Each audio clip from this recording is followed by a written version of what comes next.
From the Opubco Studios in Oklahoma City, you're watching The Press Row.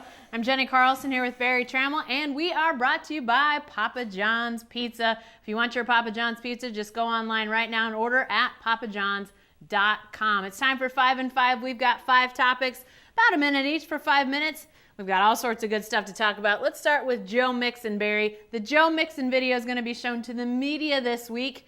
Is it going to muddy up things or clear up the whole situation? Well, I think it'll clear up some things. We'll have more information than we had. It's been a long time since I've seen a case where people were on such polar opposites. I'll write something and I'll hear from both sides just telling me how wrong I am.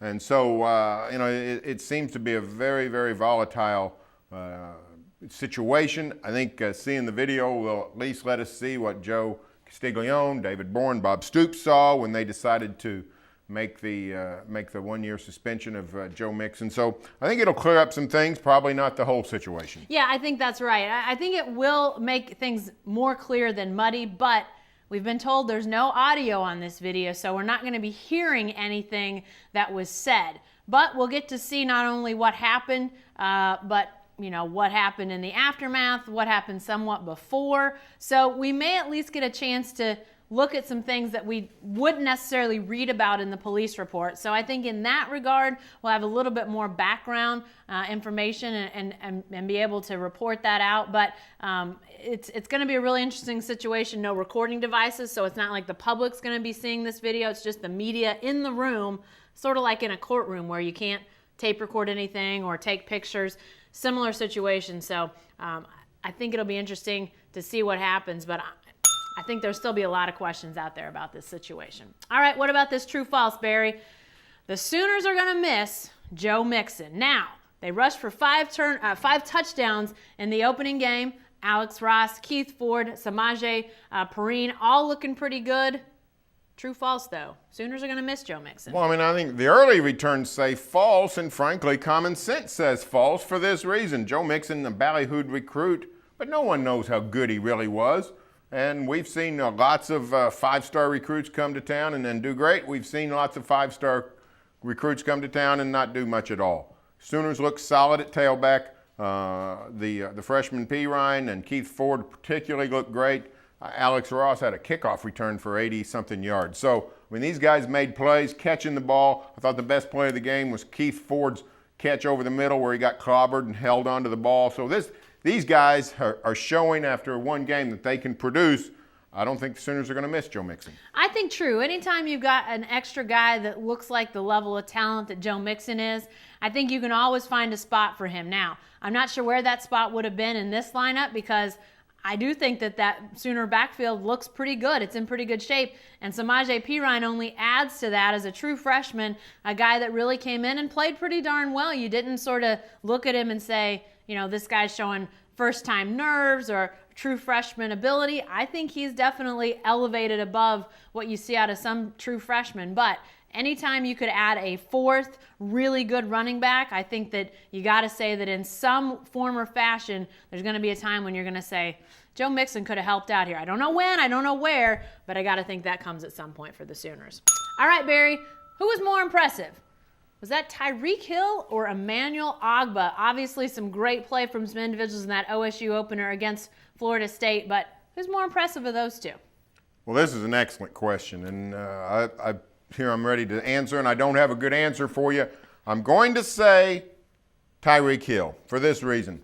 Florida State has some issues on the offensive line, had to rebuild a little bit, but Ogbah was dominant. He played great, fantastic. But Tyreek Hill was getting to the corner against Florida State's world-class athletes and getting around the corner. He was making plays in space. You could tell that Florida State wanted no part of Tyreek Hill having the ball. He goes in motion one time to empty the backfield. 3 Seminoles go with him. David Glidden runs down the field for an easy touchdown. Florida State was scared to death of Tyreek Hill. I like either one of these answers. I think coming out parties for both, but man, Tyreek Hill was something. And you're right about the way the Florida State defense clearly didn't want any part of Tyreek Hill. But let's remember, he's a world-class athlete too, as we've chronicled several times.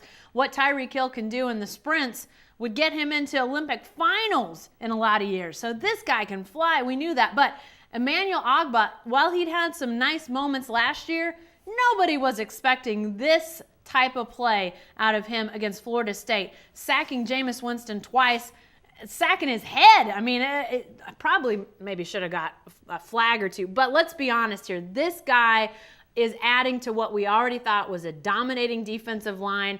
You know, when I calculated who the great defensive linemen on this really good defensive line were, I don't know if I thought about this guy much. Now, he's at the top of the list. Great performance by him in the opener. All right, Barry, our fun question of the week. How about a little fun with Kevin Durant's money? He's got a new deal with Nike that's reported to be somewhere in the $265 million to $285 million range over 10 years. So what's the first thing you'd buy if you got $265 million?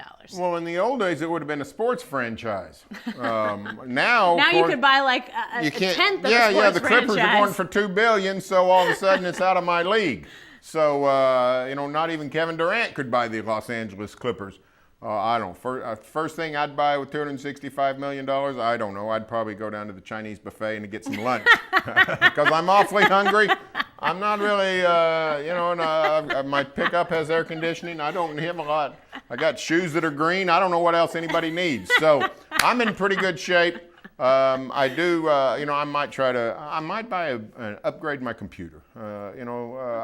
My computer's solid, but they say there's some out there that are whiz-bang computers. I might buy me one of those, but heck, I don't know what I'd do with $265 million. I'd give it all away, I guess, and hope nobody knew I had it so they wouldn't be mad if they didn't get some of it.